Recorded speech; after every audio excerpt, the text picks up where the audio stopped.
Good afternoon, dear students. If you can hear me, please inform me to start.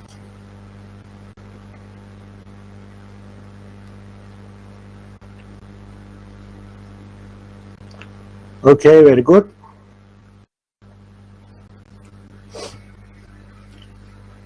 So today is the last lecture which we have. Today we finish with a short lecture regarding to the Pseudomonas aeruginosa, and after that, next week at the same time, we will join to the class to talk about examination, answering the question, and if anybody has any problem, doing review. So next week we have a class, but next week we don't have new lecture. Today our lectures will be over. Okay, in the name of God, today we are going to talk about Pseudomonas aeruginosa toxin. Pseudomonas aeruginosa toxin. As you know, Pseudomonas is an opportunistic pathogen.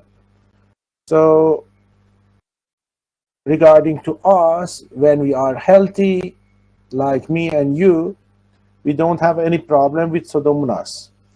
But when our immune system is weak, for example, when we are in the hospital after heart surgery or after burning or after accident, so this opportunistic pathogen can overcome our immune system and starting infection. This pathogen is very important because it is resistant to many different common antibiotics. So sometimes in hospital, it is difficult to remove it because some of them are multi-drug resistant strains, multi-drug MDR, yes, you know it, MD, multi-drug resistant strain. So it is a common gram-negative rod-shaped bacterium which is optimally adapted in various environmental conditions. In different environmental conditions such as soil, water, and hospitals, it is present and waiting to find weak people with weak immune system. As an obligate respirator, so this bacterium can only have respiration without any fermentation, never can do fermenting. Fermentation is impossible. So in most cases, when it wants to go through the catabolism, going through the catabolism of a sugar like glucose, sucrose, or another sugars, first going through glycolysis, then Krebs cycle or citric acid cycle, and then NADH2 and FADH2 is running to the electron transport chain. And in most cases, oxygen is the last, the final electron acceptor. Final electron acceptor. So when we have this isolate in the lab, the best situation is using the shaker incubator. So according incubation, 37 degrees centigrade is the best, and shaking. Shaking means aeration because it is well grown in the presence of oxygen. But in some cases, final electron acceptor in the absence of oxygen can be nitrate, sulfate, phosphate, or something like that. So the only way this bacterium has is respiration, and mostly aerobic respiration in the presence of oxygen. Infection of healthy individuals by Pseudomonas aeruginosa is very rare. So rarely me or you have problem with this bacterium because we have powerful immune system. But as an opportunistic bacterium, it often colonizes immunocompromised patients. So if any person is present with low power immune system, for example, like those people harboring cystic fibrosis or burns in the fire or heat or AIDS, which all of these cases suppress the patient immune system, so this bacterium find a suitable situation for attack. The infections range from endophthalmitic, endophthalmitis, endocarditis, meningitis, septicemia, and chronic lung infections. It can attack to the barrier of the brain, to the heart, to the eyes, and to the blood, as well as it can attack to the lung of the patient. Due to its inherent resistance to different antibiotics or chemotherapeutic agents, Pseudomonas aeruginosa can only be eliminated with difficulty and leads to high mortality rate. What is the mortality rate of this bacterium for?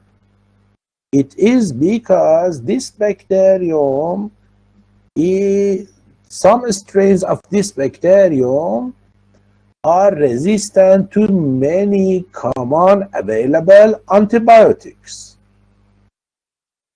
A number of virulence factors enable this bacterium to adhere to tissue surfaces, to damage tissue for dissemination and nutrition supply, and to increase its survival rate.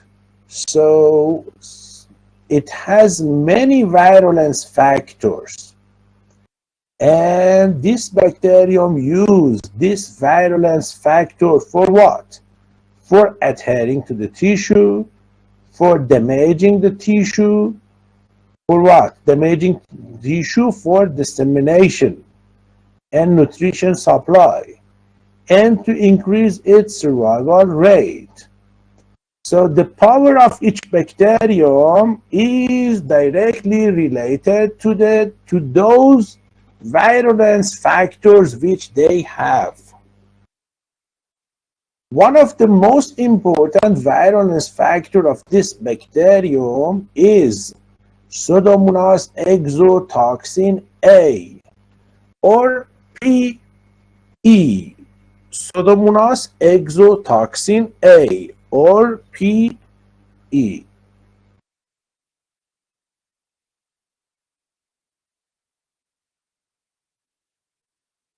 Here, what can we see?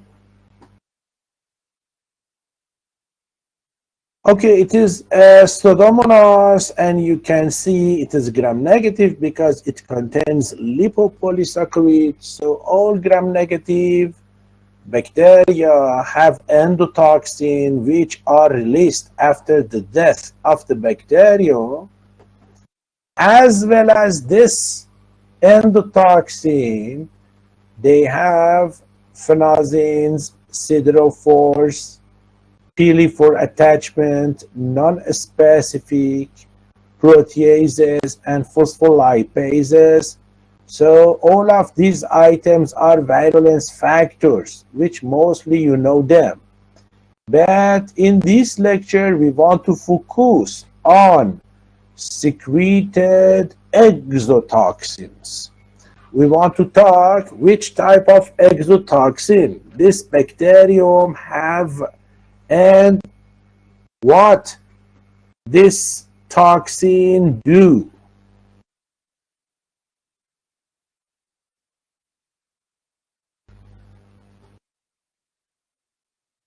So now we focus on the exotoxin. Pseudomonas exotoxin A or PE. This toxin has enzymatic activity. So most of the toxins which we know them in this semester had the enzymatic character. They do something in the cells like an enzyme. But endogenous enzymes, human cell enzymes, do enzymatic activity for positive reactions, but the enzymatic action of toxins are negatively behavior to cells. So the behavior of the bacterial toxins are positive for those bacteria, but whatever is the beneficial for bacteria is adversely affect to our cells, because human cells want whatever they have, and bacteria want whatever those cells have. So there is a competition. In this competition, some bacteria can produce toxin to stop the normal action of the cells and dictate whatever they want, whatever they need. Okay, so they are parasite. All pathogenic bacteria are parasite. They want whatever are present in the cells. So normal functions of the cells should be interrupted. This toxin has enzymatic activity and belongs to the mono ADP ribosyl transferase family. If you come back to the previous lecture, you find one another toxin related to the diphtheria, Corynebacterium diphtheria, which the mode of action and the catalytic activity of the toxin was similar to this toxin. So we have two different toxins from two different bacteria, but with the same action. Corynebacterium diphtheria toxin and Pseudomonas aeruginosa exotoxin A. Both of them belong to mono ADP ribosyl transferase. It is catalytic activity of this toxin. With regard to its function, it is specified as NAD plus diphta might ADP ribosyl transferase. In the next pages, I'll show you the mechanism of action of this enzyme. But if you remember diphtheria, so very easily remember what happened.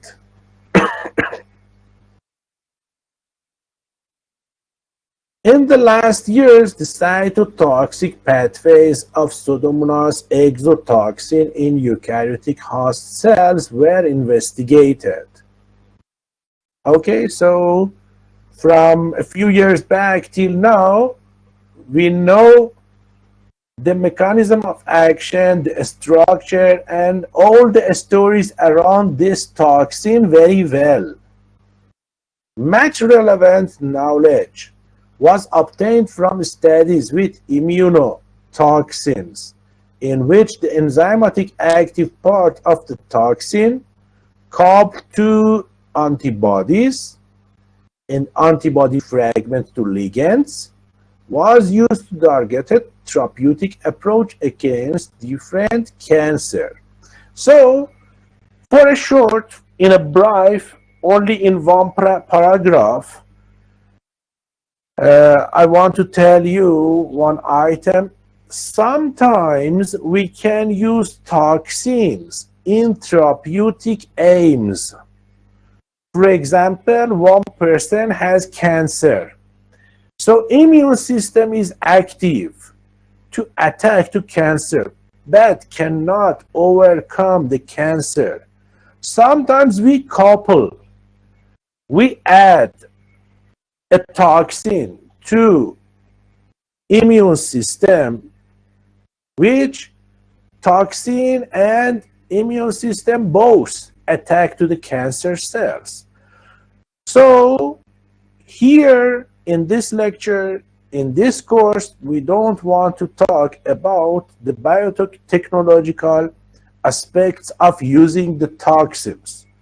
But only don't forget, if you like it, in the future you can go to some papers and find how can we use toxins, bacterial toxins, for therapy of some disease of some patients. Okay, but today we don't want going through this aspect. Preclinical and clinical trials with PE Pseudomonas exotoxin based immunotoxins were reviewed elsewhere. So you can go and see some reviews, some papers, and understanding how immune system can be added to toxin of this bacterium to treatment of patients harboring cancer. Okay, we will come back to our lecture. Structure and function. A structure and function of this toxin. The PE gene, so we know any phenotype, anything happen in any cells are related to some genes.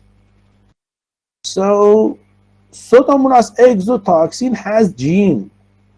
Is translated from a monocystronic message when those genes which are responsible of one phenotype like producing an exotoxin are continuous. So continuous mRNA is produced. We call it monocystronic message. Monocystron. But in some cases, in another examples, there are some genes related to one phenotype, but they are in different parts of the chromosome. So their message are not mono, they are polycystronic. So whatever we hear today about Pseudomonas exotoxin is related to the gene which it is a monocystronic message. to the ribosome, and ribosome produce what? Produce protein.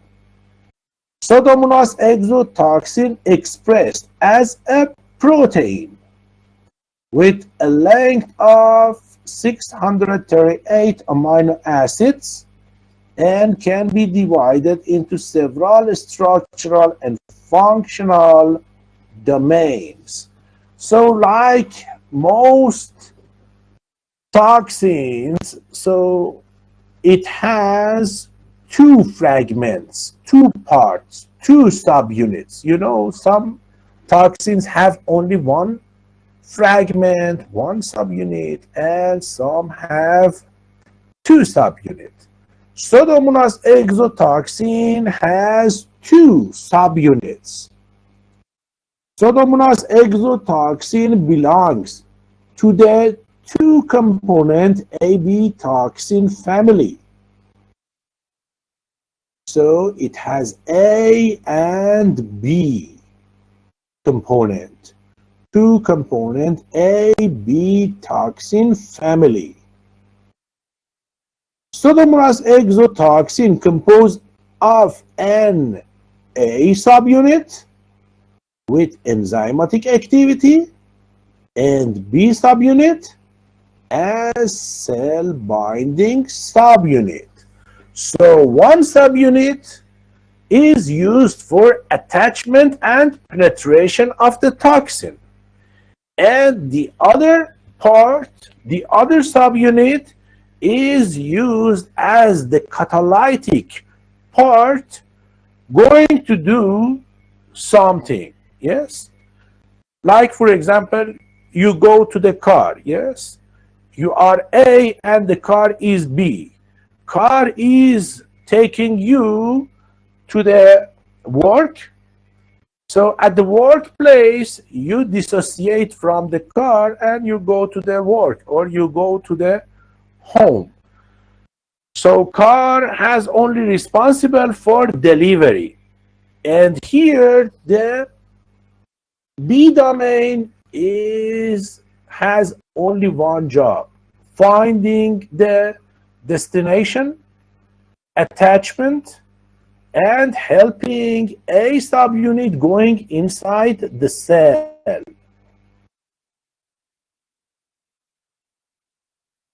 What can we see over here? We can see three colors. This is the toxin of Pseudomonas aeruginosa. We can see three colors: green, blue, and red. Green, blue, and red. Left side is N-terminal domain, and right side is C-terminal domain. So left N-terminal, right C-terminal. Whatever we can see in the left side is the B subunit, and whatever we have seen in the right is A subunit. A subunit is the most important part, as it is the catalytic part. What happens to cell is related to this part. This C-terminal or red one is ADPR domain. ADPR domain, which after a few minutes we discuss what this enzymatic part do in human cell. But this part, B subunit contains two domains, R domains and T domain. R domain means receptor domain. By help of this part, this domain of B subunit, toxin find suitable receptor on target tissue, and it is used for attachment. Another part of the B subunit is the blue one, or T, or translocation domain. Translocation domain. So by R domain, this complete toxin is attaching to the target cell. By help of this blue one helping the complete toxin going inside the cell, and by help of this red one, enzymatic activity of toxin is happening. Structural properties of Pseudomonas aeruginosa exotoxin A. Exotoxin A is organized as an AB toxin. The N-terminal in the left side domain comprises the B subunit. Yes, we can see it is B subunit, which is fractionally divided into one. The green one, an N-terminal receptor binding domain, or R domain. 2. The blue one, a translocation, or T domain. And the red one, which is the C-terminal domain, comprises the catalytic A domain. While exotoxin A and DT, if you remember, was diphtheria toxin. Toxin of Corynebacterium diphtheria. So, whatever this toxin is done in the cell is look like the diphtheria toxin, which it was ADP ribosylation. The identical substrate for these two toxin is EF2.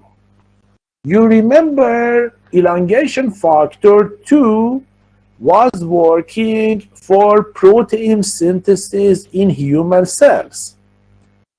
So this toxin, which comes from the bacterium, from diphtheria or from Pseudomonas, going to find elongation factor number 2, and it's stopping its action. By stopping EF2, there is no translation, there is no protein synthesis. Without protein synthesis, cell is going to die. Cell is going to die. So, Pseudomonas aeruginosa can kill the infected cells by these toxins. By this toxin. Okay? So, again, in bracket, in brief, sometimes there are some antibodies produced to attack to cancer. So by coupling, by attaching this toxin to this antibody, we can send them to the cancerous cell. Okay? So in one way, we explain how much this toxin is bad. And in another way, we explain that medical biotechnology can use bad things in a good way. Bad things in the good way. So mechanism of action of diphtheria toxin and Pseudomonas aeruginosa toxin A are similar and together can kill the cells, but in biotechnology we like to direct the killing effect of this toxin directing to the cancerous cells. As we observed in previous page, you remember we have N-terminal and C-terminal. This first part is receptor binding domain, translocating domain, and the red one is ADP ribosyl transferase domain or catalytic part. Catalytic part. Pseudomonas exotoxin contains a highly hydrophobic leader peptide of 25 amino acid at its N-terminus. So 25 amino acid is present at the time of formation of this toxin in this place, which is removed during secretion. But during secretion of this toxin from Pseudomonas to the outside the Pseudomonas, this 25 amino acids are removed. The leader sequence is followed by the recognition binding domain 1A. Here, 1A is the first part which is coming to attach to the tissue or target cell. Amino acid number 1 to 252. Amino acid number 1 to amino acid 252, which is composed of antiparallel beta sheets. So the configuration of this amino acids together is look like sheets, beta sheets, and are used for attachment. Domain 2. Domain 2. We didn't forget that N-terminal was B subunit and C-terminal was A subunit. So now we are talking about domain 1A of B subunit and domain 2 of B subunit.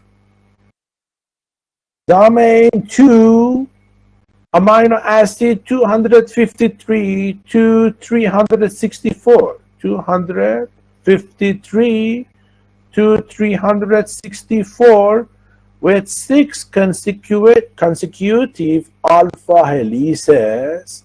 So many alpha helices of protein are present in this part, which enables the toxin to translocate across cell membrane.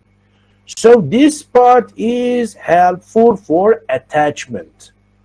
And this part is so much helpful for penetration of the toxin to the endosome. The last 4 residues amino acid 400 to 404 of domain 1B, amino acid 365 to 404 together with domain 3. So whatever are here, those domains are here, form a catalytic subunit of the toxin. So here is formed as catalytic part, And what is the behavior? Behavior is ADP ribosyl transferase activity. What is the activity?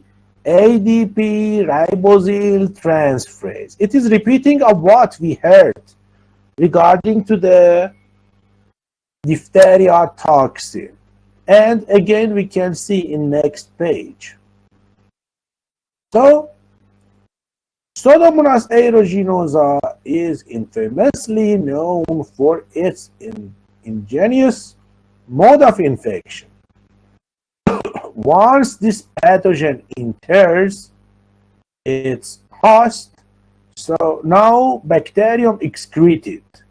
When bacterium Pseudomonas aeruginosa excreted, this toxin contains B subunit, A subunit and B subunit. Once this pathogen enters its host, when one person has weak immune system, Pseudomonas aeruginosa can penetrate the burns, penetrate the lungs, or penetrate the blood. It releases an endotoxin known as AB toxin.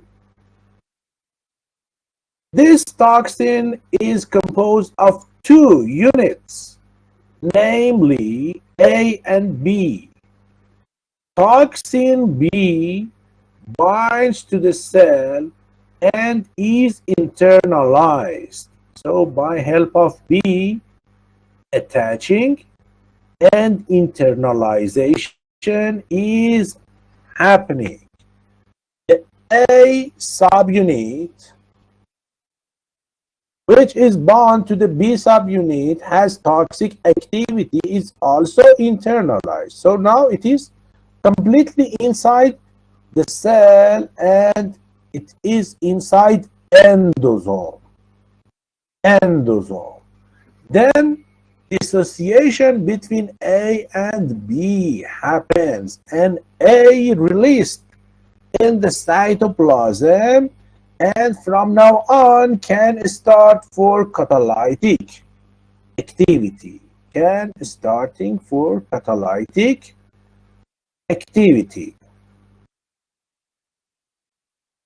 Here in this photo, we can see some more. What can we see over here? Okay. Pseudomonas aeruginosa exotoxin A searching to find suitable receptors on target cells. So on any cells, if the suitable receptors are present, they interact them, they attach them. So here, for example, you can see one kind of the receptor for Pseudomonas, which it is mesothelin. And Pseudomonas aeruginosa exotoxin A now with containing two subunits attach it. It attach. After attachment, by help of B subunit, it is the time for penetration to the cell. And now it is in the endosome. And by help of endosome, this toxin is released to the endoplasmic reticulum, and then it can releasing the A subunit going through the ribosome. Here is ribosome, and inhibition of protein synthesis happening, which in total it goes to cell death. It leads to the cell death. So here, what can we see? Pseudomonas exotoxin A, PE, or immunotoxin pathway, In normal case, it can go through the cell death, but if we equipped the antibodies, the immune system with this toxin, it can be going only to the specific target, which it is cancerous cell. So if one person has cancer, if the toxin attack to the normal cell, it is not good. But all people like something attack to their cancerous cell and they will be happy. Pseudomonas exotoxin-based immunotoxins such as the mesothelin targeting immunotoxin SS1P or LMB100 act through a pathway involving 1. Binding the target antigen and internalization, processing and trafficking, 3. Inhibition of protein synthesis, and 4. Induction of apoptosis. Apoptosis means we try to find those damaged cells, like cancerous cells, they are damaged. Those cells with problem, and we want to remove them. Okay? So we can use it. Exotoxin A then bind to the coenzyme inside the cell called nicotinamide adenine dinucleotide or NAD. NAD is involved in many cellular oxidation reduction reactions. The binding of exotoxin releases the nicotinamide from adenine dinucleotide, ADP ribose. The ADP ribose unit stays attached to the A subunit. Exotoxin A transfer ADP ribose to elongation factor. So when it transfer ADP ribose, it is ribosyl transferase.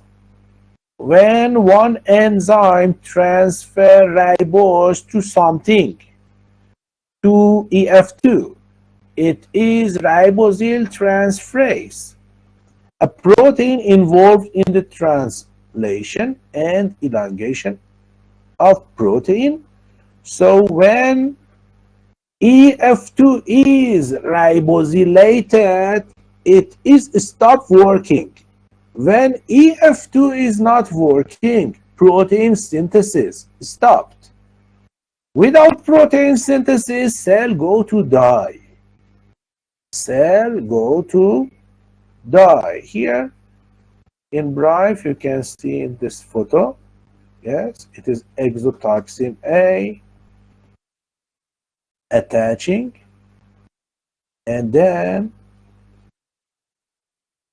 by removing this part, transfer the ribose to the EF2. It is ADP ribosylated EF2, and now changing EF2 from active form to EF2 from inactive form. Then what happens? Cell go to die. It is the mystery of the action of this toxin, which it can be bad if it is in normal case excreted by bacteria, and it can be good if in biotechnology we trapped it, we make it in a specific way, only attacking to the cancerous cell. Then it is good. It is good on that case. And here, this is a general scheme, very easily you can see. So this is the bacterium producing the toxin. Toxin has two subunits. by the attachment subunit attaching, coming to the endosome, then separation, then the A part going to ribosylation, going to ribosylated, the EF2, and then EF2 is not working and cell go to die. Molecular pathways of Pseudomonas exotoxin. It is whatever happening in this bacteria. Here, very simply, I want to show you there are some similarities and some differences between diphtheria toxin and Pseudomonas exotoxin. As it is obvious, when they have the same action, so they should have the same catalytic part. Here you can see the catalytic part in Pseudomonas is the last part. Yes, the last part, it is ADP ribosylating part. But here is in this part ADP ribosylating. So when the catalytic part, catalytic segment, catalytic domain of both are the same, so they do the same result. So the toxin or the carrier may be a little different. So we can see the toxin or carrier part of the toxin here is contains 1A and 2 and 1B, but here is T and B. Diphtheria, I agree completely, yes. Now when again reviewing, in comparison, check both of them. They have many similarity and a few differences which we can understand very easy. So in general, in brief, the term toxin is reserved for any toxicant of biological origin. Any living things, if can produce any toxicants or any poison which be dangerous to our body, to our health, we call it toxin or microbial toxins. Toxins fall into several broad categories based on the organisms that produces them. Some toxins are produced by bacteria, which whole of this semester we were talking about. But there are some other toxins which are produced by fungi. We call them mycotoxins. Some toxins are produced by algae. We call them phycotoxins. Some toxins are produced by plants. We call them phytotoxins. And the last group, some toxins are produced by some animals. We call them zootoxins. Zootoxins.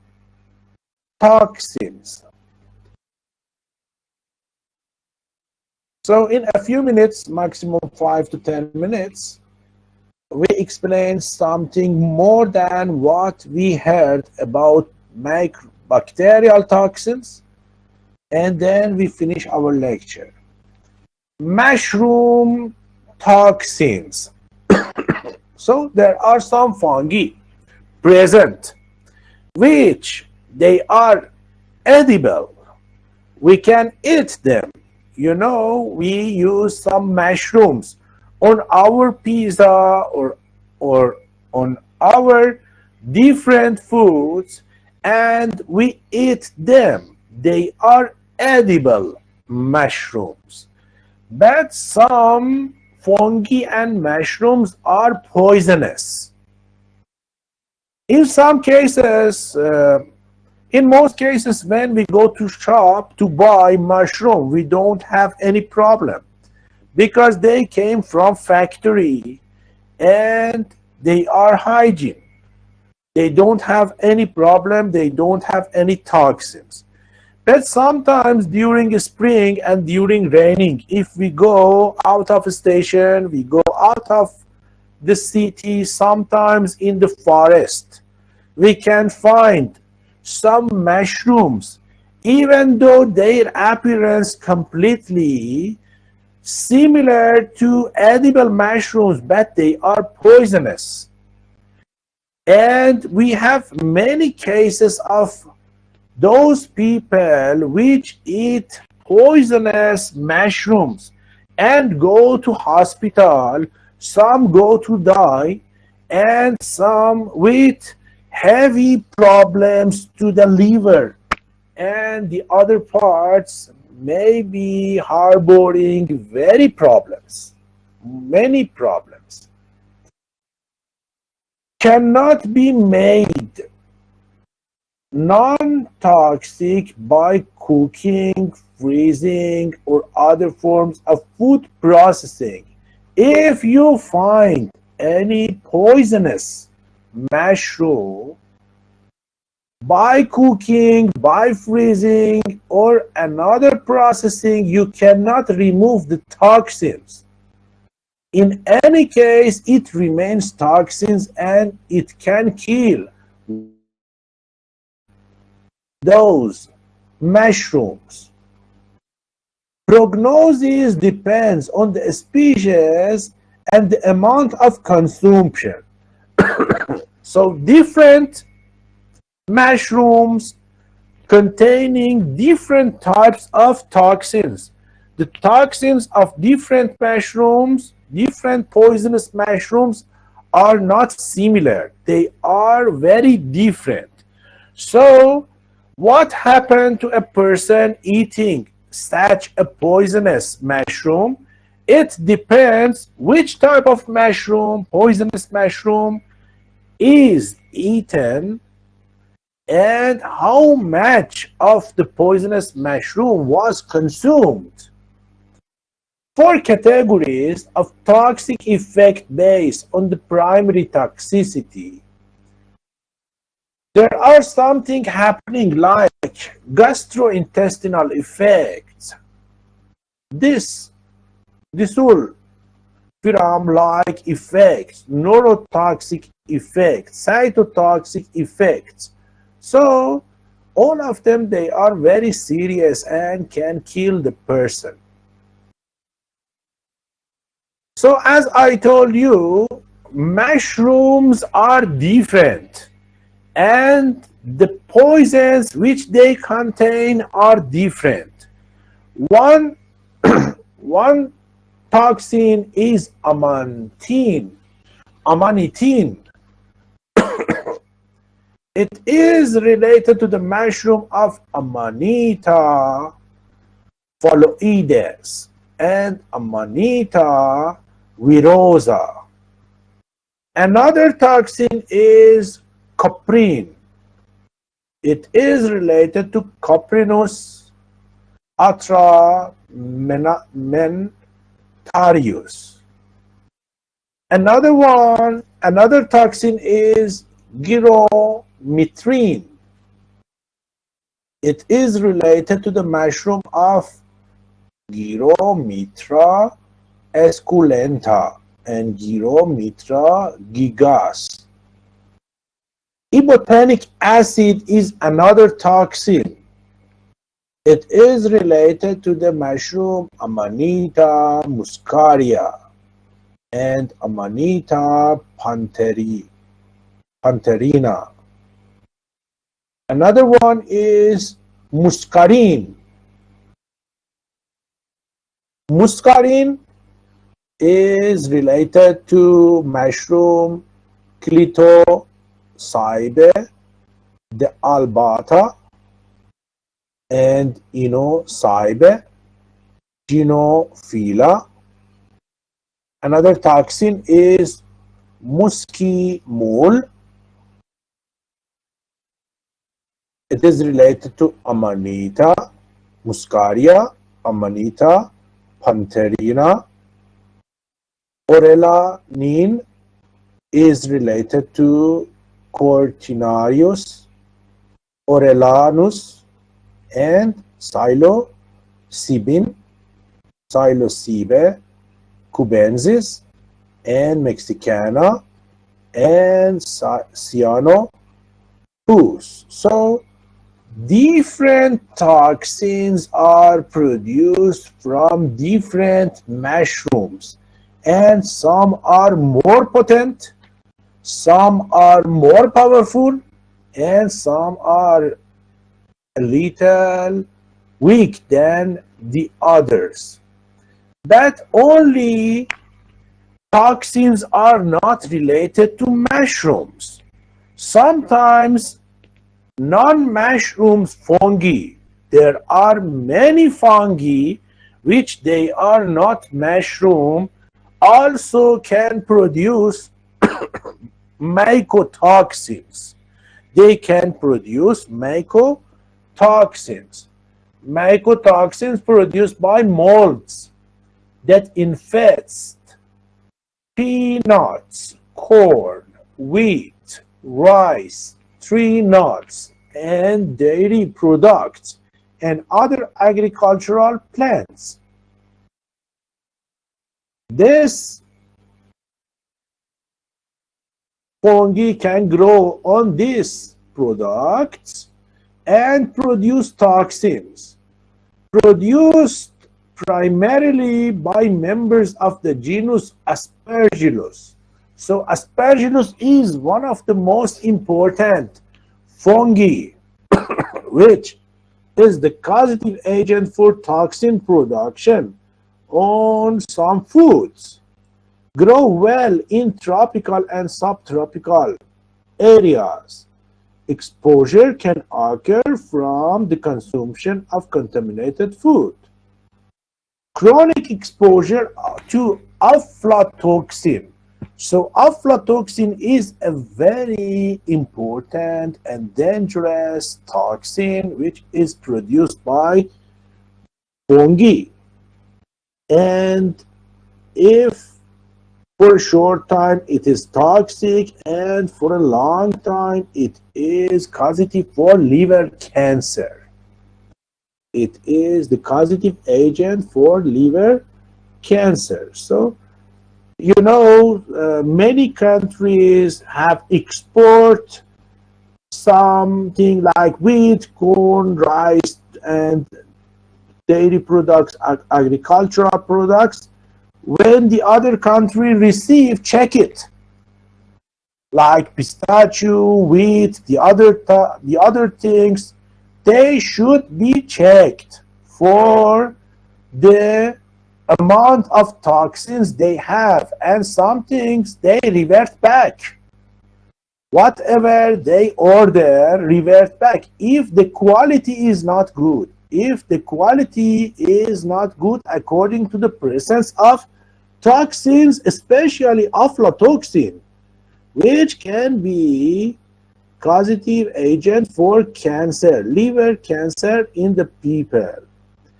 So for example, amanitin, when coming to the cell, can attack to the mitochondria, and mitochondria is responsible for respiration, is responsible for ATP production. So when it is stopped working, there is no ATP for heart, no ATP for brain, no ATP for liver. So those cells go to die. Those cells go to die. So by many different mode of actions, amantadine can have many problems for those infected cells. It is what we could explain in this semester. So our lecture. It is our last lecture which we explained. We don't have any new things to explain. So next week, again, I tell you, for those people which attend to the class late, at the start of the class, I explained that next Monday we will come back to the class. We talk to each other about how can we manage the examination. So the examination is bidirectional. If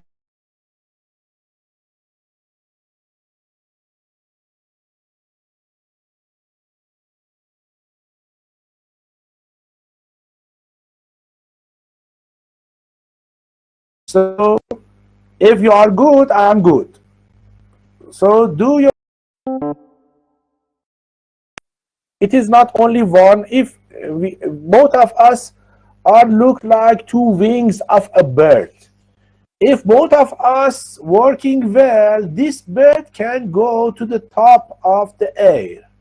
But if one says the other working and I don't have anything to do, so it is not good.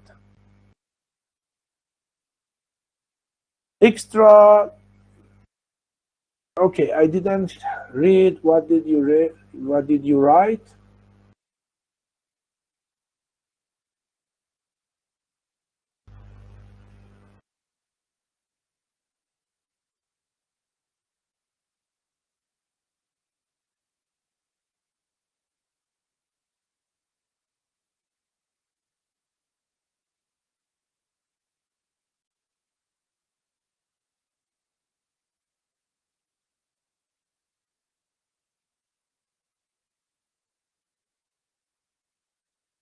Okay, so I think something around uh, till next week. How many lectures did we have from this toxin? I think we have many lectures before New Year holiday and after holidays. Every week we join the lectures. How many lectures did we have? Do the other professors have more lectures for you?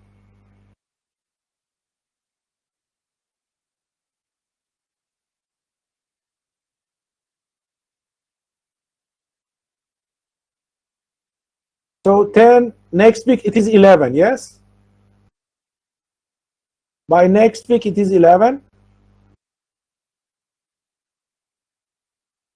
Okay. So I think 11 is it's okay, because if you want, we can have more. Whatever you want, we can have it.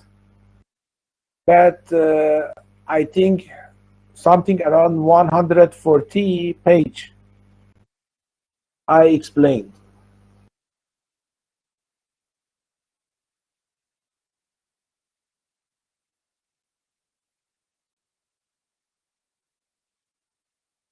Okay, so next week toxin is 11.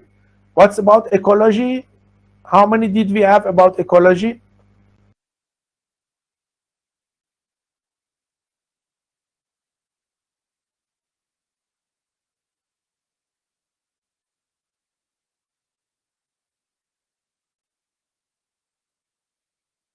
I think ecology should be more. You mean before holiday only 3 came and after holiday only 3 came? I think you calculate not correctly. And whatever we came from toxin, we had lecture for ecology, yes? Did we have lecture for toxin but no from ecology? So for 4 weeks we came for toxin, but we didn't have lecture for ecology. It is so? I don't think.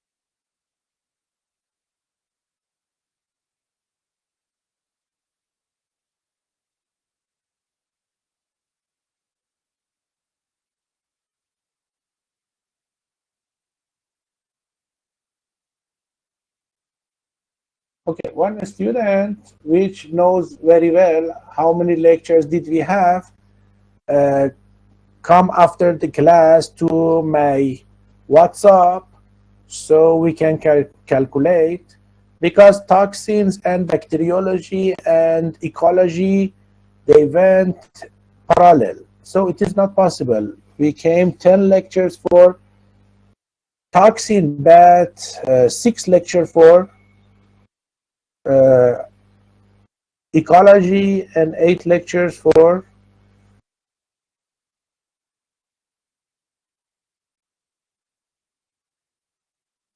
yes, for example, it is not possible. So I go, one student after class come to my WhatsApp to check it. So 11, 12, I think it is sufficient. 11, 12, I think is sufficient, and we can go through examination.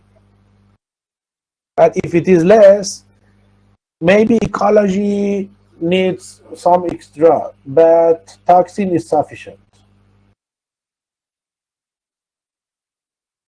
Bacteriology and toxin is sufficient. Ecology, we should see. Especially last week, one group of ecology, the dawn was not working. So one group of ecology has one lecture less than the other groups.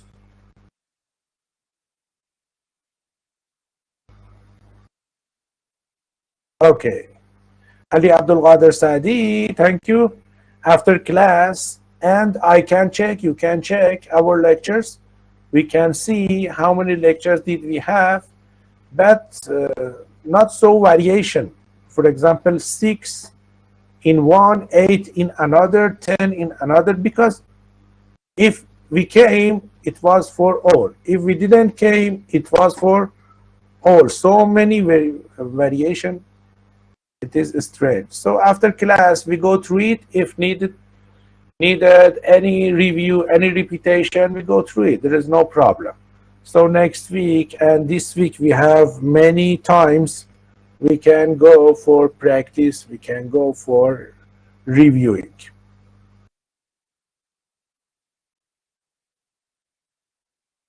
Okay, in one way you say many lectures remaining to explain, and in one way you say those lectures are too much. So next week, we at the last lecture, the most probable next week, we will talk about the examination. Okay, don't worry. So it is sufficient. Ali Abdul Qadir Sadi, dear students, after class, come to my WhatsApp. So we check bacteriology, we check ecology, we check the toxin, and then I inform you what to do. Okay? Is it any question?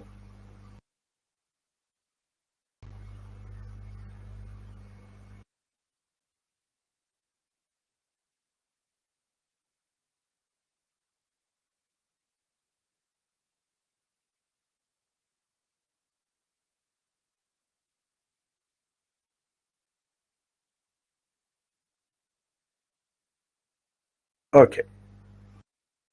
Thank you very much. Hope the best. See you. Goodbye.